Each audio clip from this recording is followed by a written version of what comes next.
think Nehru had a very schizophrenic relationship with intelligence. CIA had a plot to assassinate or eliminate Indira Gandhi after its conflict with China in 1962. Realizes, it's going to have to rely on Western support. Welcome to the latest episode of Jan Man Gan, where we bring you exclusive insights and untold stories from the shadows of history, intelligence, and diplomacy. I'm Pratik, and today we have with us Paul McGarr. Paul is a lecturer in intelligence studies at King's College London, researching on security and intelligence, clandestine diplomacy, and covert propaganda. Paul has authored three books. In this episode, we discuss his latest book, Spying in South Asia: Britain, the US, and India's Secret Cold War. A fascinating account on how key foreign intelligence agencies, particularly the CIA and the British intelligence, viewed India in the Cold War. The book also discusses the interactions between these agencies and the Indian intelligence services. Paul's book puts forth some very interesting claims on CIA's involvement in India, foreign disinformation networks, the intelligence games played between India and China. In the broader backdrop, Paul also discusses how these developments had a lasting impact on Indian politics. Over to you, Paul. We begin with the first question. Thank you so much for your time, and thank you so much for being with us today. My first question which is also directed to our audience. You mentioned Prime Minister Nehru's uncomfortable relationship with the intelligence agencies. Uh, can we say that Prime Minister Nehru prevented India from having a strong intelligence agency?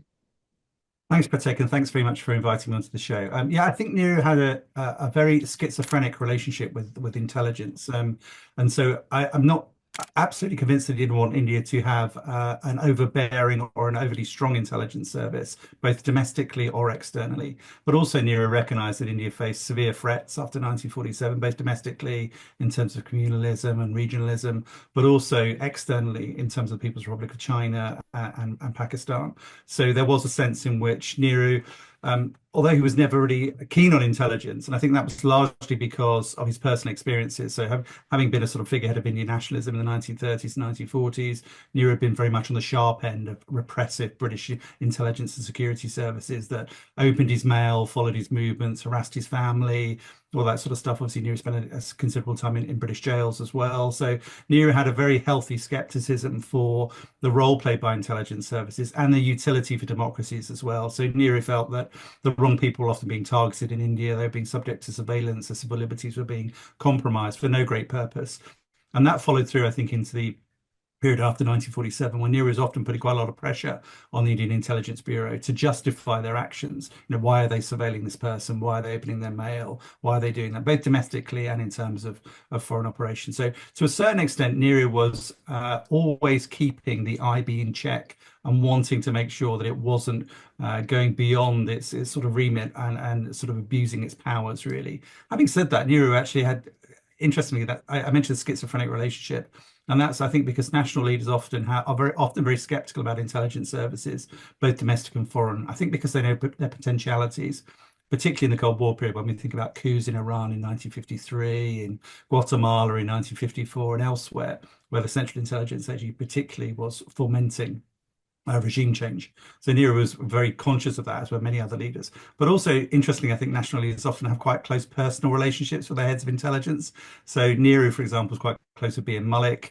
It's the same in the United States, with various presidents getting quite close to intelligence agencies. So there's a sort of schizophrenic relationship between wanting to control intelligence services by having your own person or your own man in charge of intelligence agencies, and also being very, very wary about what their potentialities are to undermine you and your government. Understood. We come to Nehru's daughter, former Prime Minister Indira Gandhi, and we've discussed uh, quite a lot about Indira Gandhi's uh, tensions, her unease with the CIA. Uh, did the CIA really want to kill Indira Gandhi? What are your findings on that? Yeah, I don't think there's any evidence that I've uncovered in our archives that the CIA had a plot to assassinate or eliminate Indira Gandhi. I think from the Central Intelligence Agency's perspective, that would have been a huge negative. So particularly we think coming off the back of the Kennedy assassination, obviously in 1963, and how state-sponsored assassination created huge amounts of political trouble both at home and abroad for states who become associated with those activities.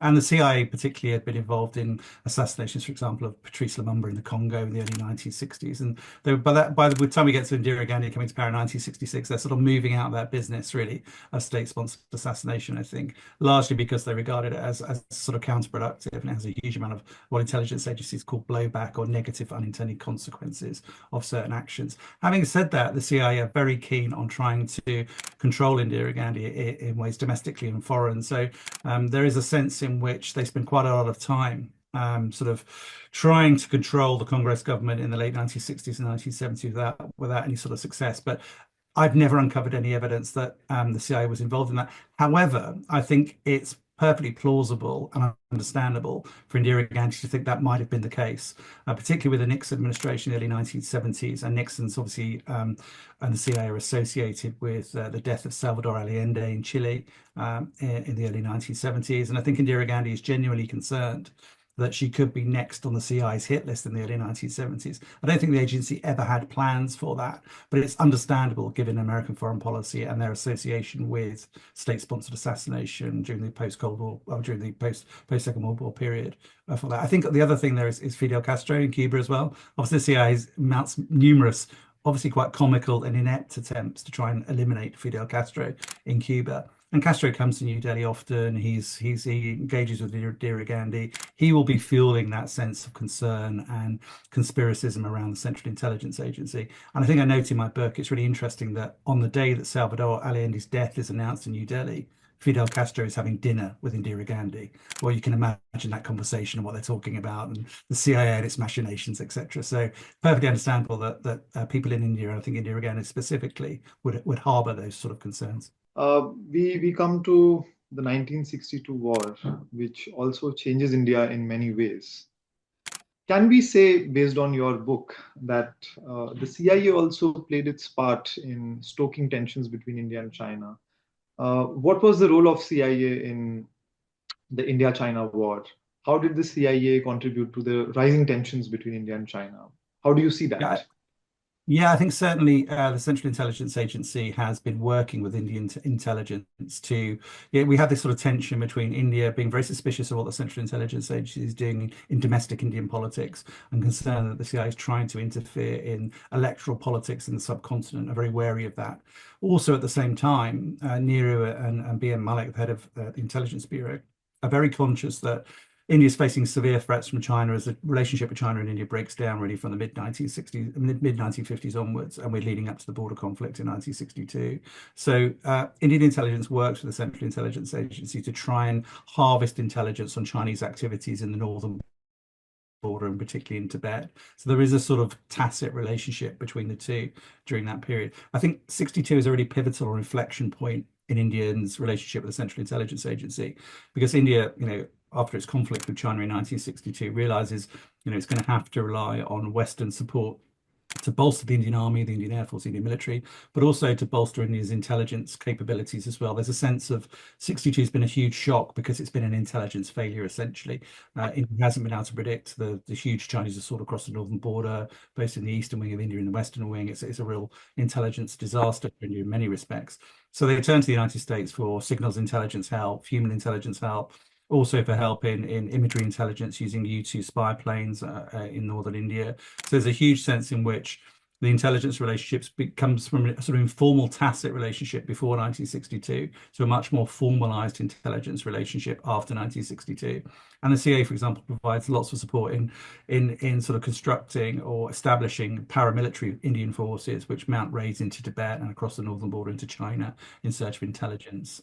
So there's a much more formalized relationship. That's quite short-lived though, from 62 really until that relationship in intelligence terms flourishes from 1962 really only through to the late 1960s. And Nixon's coming to power and his tilt towards Pakistan really signals the end of that intelligence relationship between India and the CIA. And let's talk about India's external intelligence agency, the RNAW, the Research and Analysis Wing. In your findings, as you sifted the diplomatic archives, how did the Western intelligence agencies view the establishment of RAW. Were you able to locate any documents discussing these developments? Yeah, interestingly, Oren Cow, who obviously Indira Gandhi tasked with forming the research analysis wing in September 1968, he's very keen to make sure. I mean, what Indira Gandhi tells him essentially in 1968 is do not create another Indian police force. We want this to be a true external intelligence service.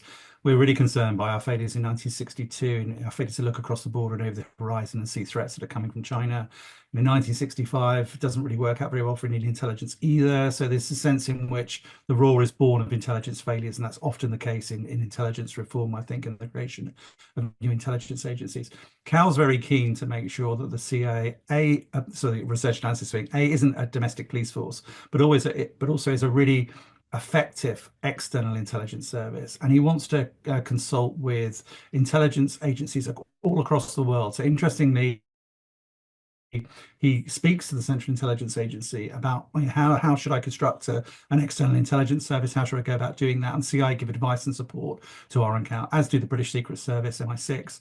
The French play a large role as well. The French DGSE play a large role in sort of offering advice to COW at that point. So COW gets a huge amount of support and opinion. But I would emphasize that he's really keen to make sure the RAW is totally independent from the West. So while COW is seeking advice, he's not becoming dependent in any way on the Western intelligence terms. So there are healthy intelligence liaison relationships with the West, but also with the Soviet Union and other intelligence services globally. But COW is very concerned to make sure that India has an effective intelligence service. And I think that works out really well. We can use 1971 as an example where very shortly after the formation of the Research Analysis Wing in 1968, it plays a massive and pivotal role in India's success in the liberation of Bangladesh in 1971. So RAW is at the forefront of that effort. So it just goes to underline how effective RNCOW is at establishing a really, impactful external intelligence service almost from scratch in 3 or 4 years, which is almost unprecedented. That brings me to my concluding questions. You mentioned that India's role in the intelligence Cold War has been considerable and has largely been overlooked.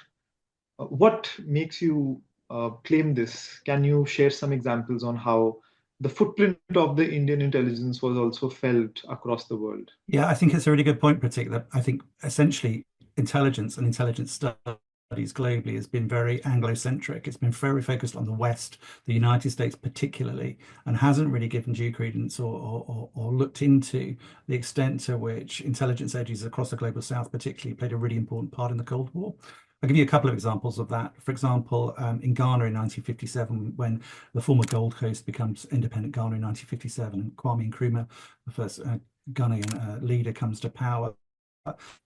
Kwame Nkrumah is much like Nehru in 1947, a decade earlier, really keen that Ghana's intelligence service. He recognizes that any independent state needs an intelligence service for domestic and external security, but he doesn't want it to be a model of the West. He doesn't want it to be overly dependent upon the West.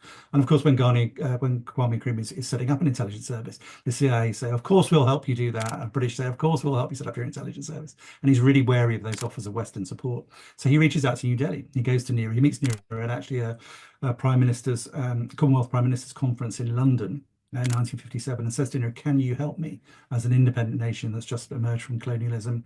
Can you help me set up an intelligence service?" And actually, Nehru sends, interestingly, R.N. Cow out to Ghana in 1958, 1959. And India is pivotal in setting up an independent Ghanaian intelligence service. So it's a great example of South-South cooperation in intelligence terms during the Cold War period, and where countries within the global South are trying to establish true independence in intelligence terms and break that dependence on the West. I think that's a great example. I think another example, interestingly, is intelligence collaboration with countries like Chile. So there's quite a lot of Indian intelligence cooperation with South American countries, which is quite interesting as well. So we get socialist countries like Salvador Allende's regime in Chile in the 1970s reaching out to India as a fellow socialist sort of non-aligned state, asking for intelligence support. So those networks haven't really been talked about in the literature so far, and I think they're incredibly important in showing that intelligence practice was also outside of the Anglosphere during the Cold War. Fascinating, and this brings me to the last question, which is also the hypothesis you put forward. You say that the interventions by British and American intelligence agencies in India proved to be misguided. in a way that these intelligence operations were based on flawed assumptions. Can you say something on that? Why did you feel so? Why did you feel so? Yeah, I think any external states that interfere in the domestic politics of other countries, they need to be really worried about what they're trying to do, and there's often unintended consequences result from that. So, for example, the United States particularly, but also the United Kingdom, have been quite active, covertly interfering in Indian politics from 1947 onwards. On occasions, that with support of Indian government. So, Kerala in 1957 is a classic example where a communist government is elected in Kerala in 1957 for the first time, really, in the post-Second World War period. That alarms Nehru and the Congress Party, and the Congress Party worked with the Central Intelligence Agency and to some extent British intelligence in undermining that communist administration in Kerala in 1957, and of course it's then subsequently removed under presidential decree. So the United States works with India to eliminate what was regarded as a communist domestic threat to Indian politics during that period. But at the same time, and Nehru is very aware of this, as is Indira Gandhi, I think Moynihan, who's the American ambassador to India in the early 1960s under John F. Kennedy, is horrified by the extent of CIA activity, bribing Indian politicians, injecting money into the Indian electoral system from the United States. And he regards it as totally counterproductive. He said, this is just going to alienate India's, eventually this will come out. It's almost impossible to keep many covert actions secret. Eventually they come out, the story's told by leakers or by investigative journalists, or it always usually comes out. And he says, this is going to be a disaster for the United States because we're promoting ourselves in the Cold War as a sort of bastion of democracy and freedom, and yet we're undermining democratic government.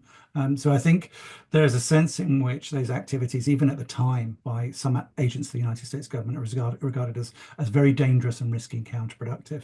I think also they fuel conspiracism. So there's this sense of, once some of these sort of revelations come out, it's okay, we know what the United States is doing. What else don't we know that they're doing? So we get sort of conspiracism leaking into electoral politics and domestic politics. I think about what Indira Gandhi calls the foreign hand, or this malevolent influence by external powers, particularly the United States, to undermine democracies in states across the global south.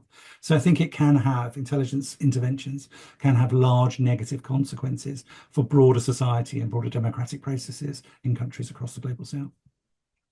Thank you so much for joining us and sharing such interesting findings. Please like and subscribe our page.